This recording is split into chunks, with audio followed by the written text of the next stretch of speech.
কিশোরদা, আজ কেমন বেচা কেনা হচ্ছে গো? হ্যাঁ, তোমার তো প্রতিদিনই বেশ ভালোই বেচা কেনা হয়। ভাই অভিনন্দন, বিধাতার কৃপায় ভালোই বেচা কেনা হয়, খরিদ্দারের কোনো অভাব হয় না। আজও ভালোই বেচা কেনা হচ্ছে। তা তোমার কি খবর?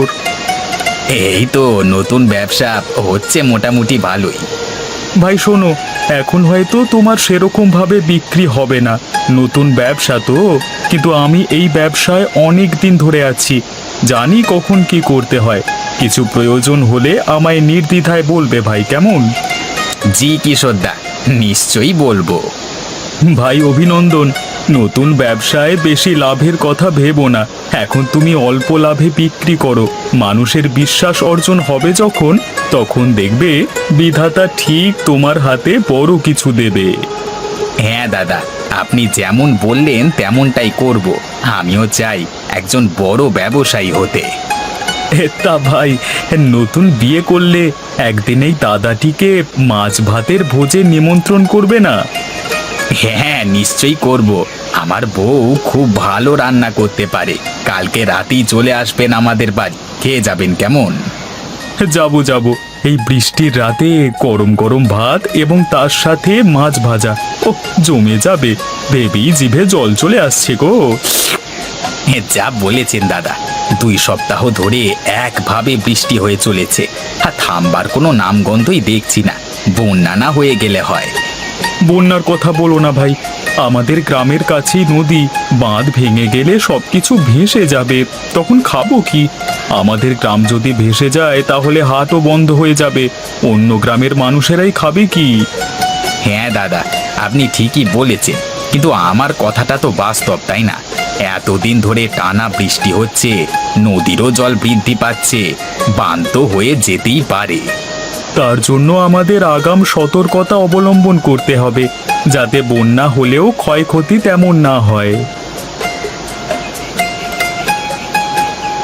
কিসের গল্প জুড়ে দিয়েছিস রে দুজন মিলে? এই গল্প না দাদা, আলোচনা করছিলাম। ও বাবা, তা আমিও শুনি, তোদের কি এমন আলোচনা হচ্ছে? আরে তেমন কিছু না রে, ও বলছিল টানা 2 সপ্তাহ ধরে বৃষ্টি হচ্ছে, বন্যা এলে কি করা উচিত, এসব নিয়ে কথা হচ্ছিল। ও বাবা, এসব কথাবার্তা চলছে তোদের? তা কি আবার হবে? প্রত্যেকবারের মতোই এবারও আমরা মোড়ল মশাইয়ের অতিথিখানায় আশ্রয় নেব। না রে বিনোদ, ওটা বলছি না, আমরা বলছিলাম যদি বন্যা আসে তাহলে আমাদের গ্রামের হাট বসবে না, আশেপাশের গ্রামের গ্রামবাসীরা তো আমাদের এই হাট থেকেই কেনাকাটা করে, তারা খাবে কি? এখন এত ভাবিস না, বিধাতা তখন ঠিক একটি উপায় বলে দেবে। চল, আমি আসি রে, নদীতে যেতে হবে, দেখি কিছু যাত্রী পাই কি না। হুম হুম, যা, আমিও বাড়ির দিকেই যাব।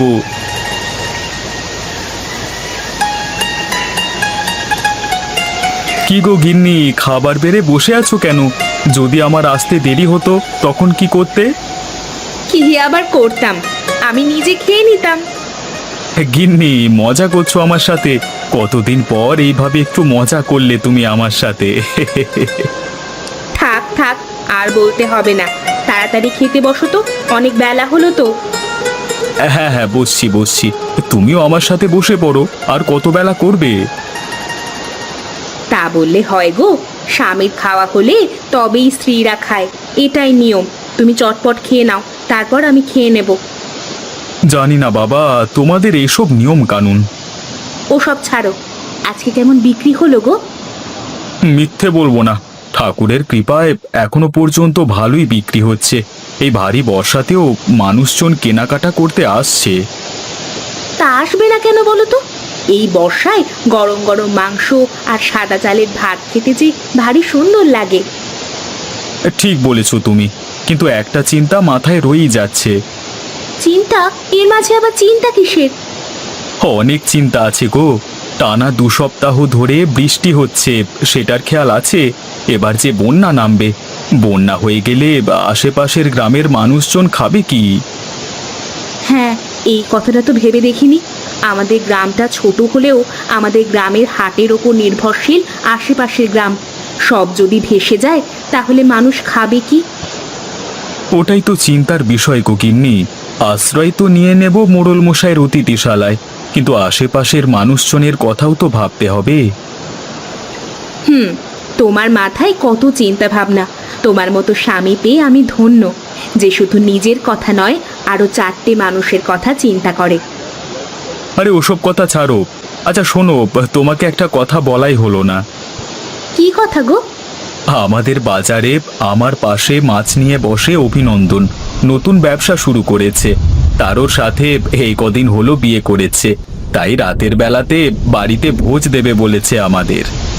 বাহ, এ তো দারুণ খবর। এবার ছেলেটা বুঝবে দায়িত্ব কাকে বলে। শুধু দায়িত্ব শিখিয়ে না, তার সাথে ছেলেটাও শুধরে যাবে। যে মেয়েটিকে বিয়ে করেছে মেয়েটির চরিত্র খুব ভালো বলি শুনেছি, বদল ঘটিয়ে দেবে আমাদের অভিনন্দনের। ছেলেটা সুখে শান্তিতে ঘর করুক, খুব ডানপিটে ছিল। খাওয়া তো হলো, আর বসে থেকো না, যাও একটু বিশ্রাম নাও। এই বর্ষার ঠান্ডা ঠান্ডা আবহাওয়ায় গরম গরম চা এত সুন্দর খেতে লাগে না। উফ, যাই যাই তাড়াতাড়ি যাই চায়ের দোকানে। এসো বিনোদদা, এসো আমাদের সাথে যোগ দাও। সে কি রে, আমি তো ভাবলাম তোদের মনে হয় ডাকতে হবে, তার আগেই চলে এসেছিস দেখছি। বিনোদ আর বলিস না, এই সুন্দর আবহাওয়া দেখে আমি অভিনন্দনকে ডেকে নিয়ে চলে এলাম চা খেতে। কাকু, বিনোদদাকে একটা চা দিয়ে দাও, স্পেশাল চাটা দেবে কিন্তু। দিচ্ছি বাবা, একটু বসো। তা ভাই, আজকের চাটা কে খাওয়াচ্ছিস? আগের দিন তো আমি খাওয়ালাম। আজকে আমার পালা দাদা, আমি খাওয়াচ্ছি। বাহ, চল সবাই এবার বাড়ি চল, রাত হয়ে গেল তো। হ্যাঁ হ্যাঁ চল, উঠে পড় সবাই, কাল আবার নিমন্ত্রণ আছে অভিনন্দনের বাড়ি। আমি কালকে কিশোর দাদাকে নিমন্ত্রণ করেছি, সেটা তুমি কি করে জানলে? আর যে তোমাকেও বলবো সেটা কি করে জানলে? আরে তোরা যখন কথা বলছিলিস আমি তখন শুনেছি, তাই জন্যই জানি। ও তাই বলো, আমি ভাবলাম কি করে আবার জানলে সব। তোরা চল বাড়ি চল। কাল কিন্তু তোমার উপর একটি মহা দায়িত্ব আছে। আমার উপর দায়িত্ব? কই, কিছু বলনি তো আগে। কি দায়িত্ব আছে? বউ, তেমন কিছু না। কালকে রাত্রে বিনোদদা আর কিশোরদা আসবে আমাদের বাড়িতে তোমার হাতে রান্না খেতে। বেশ ভালো করিয়ে জমিয়ে রান্না করতে হবে কিন্তু। ও আচ্ছা, এই ব্যাপার। তা রান্না কেন করব না? নিশ্চয়ই করব। আমি ভাবলাম কি না কি বলবে। ধুর পাগলি, আরে কি বলবো, এটুকুই শুধু। তুমিও না কি যে বলো, তোমার মুখে কিছুই আটকায় না দেখছি। থাক, অত লজ্জা করতে হবে না। কাল ভালো করে রান্না করবে। হ্যাঁ, মেনু হবে মাছ এবং সাদা ভাত। হ্যাঁ, রান্না তো করে দেব, কিন্তু কি উপলক্ষে নিমন্ত্রণ জানিয়েছো ওনাদের? তেমন কিছুর জন্য না। এক কিশোর দাদা আছে না, উনি আমার ব্যবসা চালাতে অনেক কিছু সাহায্য করেন। আবদার করেছেন আমার বাড়িতে খাবে, তাই আর কি। কি উপলক্ষে বলেছে জানো? হ্যাঁ বলো, আমিও শুনি। বলেছে নতুন বিয়ে হয়েছে সেই উপলক্ষে। মানে তোমার ব্যবসাতে কিশোর দাদা সাহায্য করে, নিশ্চয়ই মানুষটি খুব ভালো মনের। না হলে এখনকার স্বার্থপর জীবনে কেউ কারো উন্নতি দেখতেই পারে না। যা বলেছ বউ, আমাকে অনেক সাহায্য করে। এত কিছুর পরে তার আবদারটা রাখা তো আমার কর্তব্য। জি, কাল আমি ওদের তৃপ্তি করে খাওয়াবো। আজকে রাত হয়ে গেল, ঘুমিয়ে পড়ো। কাল আবার বাজারে যেতে হবে তো। আর এই অসহ্যকর বৃষ্টি কোনোদিন যেন থামবে না। এই বৃষ্টির কথা বলতে মনে পড়ল, সব কিছু ভালো করে গুছিয়ে নিও। যা বৃষ্টি দেখছি, বন্যা নামলে কি হবে? প্রস্তুত থাকতে হবে আগে থেকে। আচ্ছা, তুমি কিচ্ছু চিন্তা করো না, আমি সব কিছু ঠিকঠাক করে রাখবো।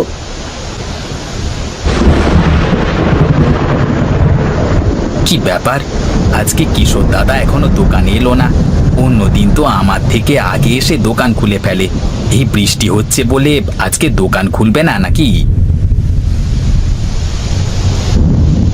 কি ব্যাপার রবি, আজকে একা কেন? কিশোর কোথায়? জানি না গো দাদা, অন্যদিন তো কিশোর দাদা আমার থেকে আগে এসে দোকান খোলে, কিন্তু আজকে এখনো আসেনি কেন? সে আজকে মনে হয় আর আসবে না। দেখা যাক আসে কি। শুনুন গ্রামবাসীরা, একটু এইদিকে আসুন তো, আপনাদের জন্য জরুরি বার্তা আছে। আবার কি কিছু হলো নাকি?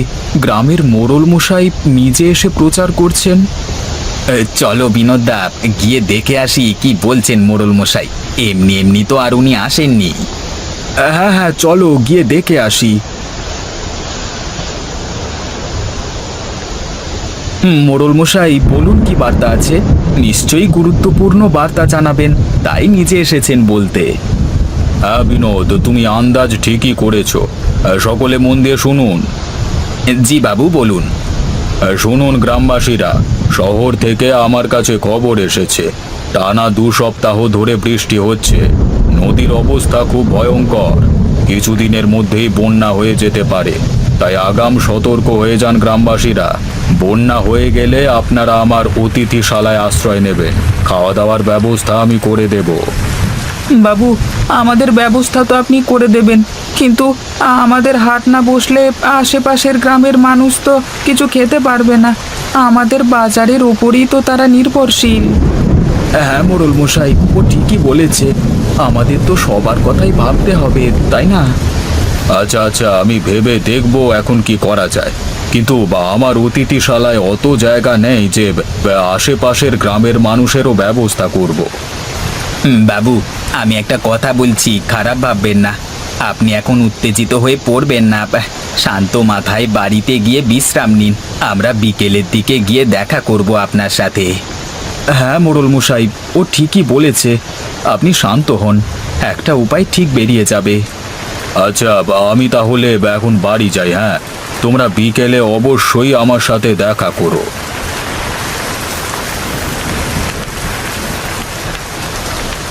কিশোর, বাড়ি আছিস নাকি? হ্যাঁ, ভেতরে আয়। বাইরে দাঁড়িয়ে আছিস কেন? কিশোর দাদা, খুব বড় বিপদ আসতে চলেছে। বিপদ? কি বিপদ রে? সব তো ঠিকঠাকই চলছে, কার কি বিপদ হলো রে? এখনো কারোর কিছু হয়নি, কিন্তু হতে কতক্ষণ। আরে কি হয়েছে খুলে বল। মোড়ল মশাই আজকে হাটে এসেছিলেন, এসে বলে গেলেন শহর থেকে খবর এসেছে নদীর অবস্থা খুব খারাপ, যখন তখন বন্যা হয়ে যেতে পারে, তাই সতর্ক করলেন। সে কি রে, আমাদের গ্রামে তো কোনোদিন বন্যা হয়নি। এখন কি করা যায় বলতে পারো? কিছু একটা করতে হবে আমাদের, না হলে মানুষজন যাবে কোথায়? তোর আগে শান্ত হ, বেশি উত্তেজিত হোস না, শান্ত হয়ে বস। ঠিক একটা উপায় বের করব আমরা। বিকেলে মোড়ল মশাইয়ের কাছে যাব, একটা সভা বসবে। তুইও যাস বুঝলি, ওটাই জানাতে এলাম। হ্যাঁ হ্যাঁ, নিশ্চয়ই যাব। সংকটের সময় এলে সকলে একত্রিত হওয়াটা খুবই জরুরি। কি যে হবে, হায় বিধাতা, রক্ষা করো আমাদের। ওই এখনো তো কেউ এলো না, সকলকেই তো আসতে বললাম। মোড়ল মশাই, আমরা সকলে এসে গেছি, সভা শুরু করুন। কিশোর, তুমি এসেছো? তা আমাদের গ্রামের এক ভয়ঙ্কর বিপদ ঘনিয়ে এসেছে তো। হ্যাঁ, সবই শুনেছি বিনোদ আর অভিনন্দনের মুখে। এখন ভয় পাওয়ার সময় নয়, সকলে মিলে একসাথে লড়ব। কার কি মত, কার কাছে কি উপায় আছে, সবাই জানাও একে একে। আমাদের প্রধান সমস্যা হচ্ছে খাদ্যের। এই নিয়ে যদি কারোর কাছে কোনো উপায় থাকে তাহলে নির্ভয়ে বলো। বাবু, আমি কিছু বলতে পারি? হ্যাঁ নিশ্চয়ই বলো, এই সভা সকলের জন্যই, কেউ ছোট বড় নয়, তুমি নির্দ্বিধায় বলো। বলছিলাম যে যদি আমরা শহর থেকে খাবার জন্য শাকসবজি নিয়ে চলে আসি, তাহলে তো আর অভাব হবে না। শহরে যেতে তো 1 সপ্তাহ লাগবে, আর অত সময় নেই আমাদের। আমাদের গ্রামের মানুষজন খেয়ে পড়ে বেঁচে থাকবে ঠিক, কিন্তু পাশের গ্রামের গ্রামবাসীরা কি করবে ওটাই তো ভাববার। হ্যাঁ মোড়ল মশাই, আমাদের গ্রামের হাট যদি বন্ধ হয়ে যায়, তাহলে তাদের খাদ্য সংস্থানও বন্ধ হয়ে যাবে। ওরা থাকবে কি করে? ওটাই হচ্ছে প্রধান সমস্যা। যদি চারিদিক জলে পরিপূর্ণ হয়ে যায় তাহলে কিভাবেই বা আমাদের হাট বসবে? এমনিতেও তো শাকসবজি সব নষ্ট হয়ে গেছে। কি যে করব কিছুই বুঝতে পারছি না। বিধাতা, আমাদের রক্ষা করো তুমি। মোড়ল মশাই, এটি করলে কেমন হয়? তোমার কাছে কি কোনো উপায় আছে? তাহলে বলো কিশোর। গ্রামের শাকসবজি তো নষ্ট হয়ে গেছে, তাহলে শাকসবজি বেচা কেনা হবে না, পড়ে থাকছে মাছ মাংস আর ডিম। এখন কদিন মানুষকে শুধু মাছ মাংস আর ডিম খেয়ে বেঁচে থাকতে হবে, আর খাবার ভাতের জন্য চাল নিশ্চয়ই সবার বাড়িতে থাকবে। হ্যাঁ, সে না হয় বুঝলাম, কিন্তু তুমি হাটে বিক্রি করবে কিভাবে? মোড়ল মশাই, পুরো কথাটা শুনুন। হ্যাঁ হ্যাঁ, বলো বলো। আমি মুরগির হাটে থাকি, মানে মাংস বিক্রি করি। আমার পাশের দোকান অভিনন্দনের মাছ বিক্রি করে। দুজনেরই দোকান টালির চালের, আর আমরা না হয় টালির চালের উপর উঠে বিক্রি করব। চাল পর্যন্ত তো বন্যার জল উঠবে না, তাহলেই হবে। মোড়ল মশাই, এই বুদ্ধিটা বেশ ভালো। আর আমাদের মাঝি ভাই বিনোদ সকল গ্রামবাসীকে নৌকায় করে নিয়ে আসতে সাহায্য করবে। হ্যাঁ, তাই হবে। বিনোদ, তোমার জানাশোনা আরও কয়েকজন মাঝিকে বলে রাখবে এই কথাটি, কেমন? আগে কর্তাবাবু, আপনি যেমনটি বলবেন। অভি, আমার হাতে হাতে একটি করে মুরগি তুলে দে। আমি খাঁচাটিকে তুলে নিয়েছি আমার টালির চালে, মুরগিগুলো দিলেই ভরে ফেলবো। আচ্ছা দাদা, তাই করছি। আগে তোমারটা হয়ে যাক, তারপর আমার মাছগুলিও তুলে ফেলবো। হ্যাঁ রে, একে একে হয়ে যাবে সব। নে নে, তাড়াতাড়ি দে আমার হাতে হাতে। এই নাও দাদা, ধরো।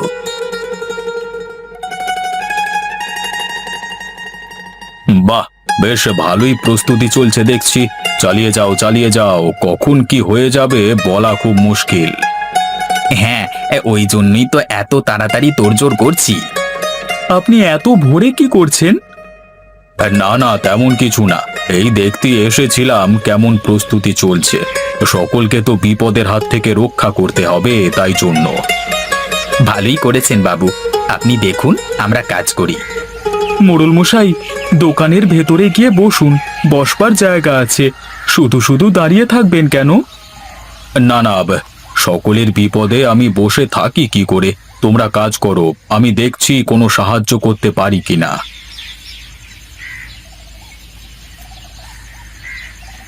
মোড়ল মশাই, মই ধরে তাড়াতাড়ি চালে উঠে আসুন। ওই দেখা যাচ্ছে প্রবল বেগে জল ঢুকছে গ্রামে। ভাগ্যিস বললে, না হলে কোথায় এখন ভেসে যেতাম।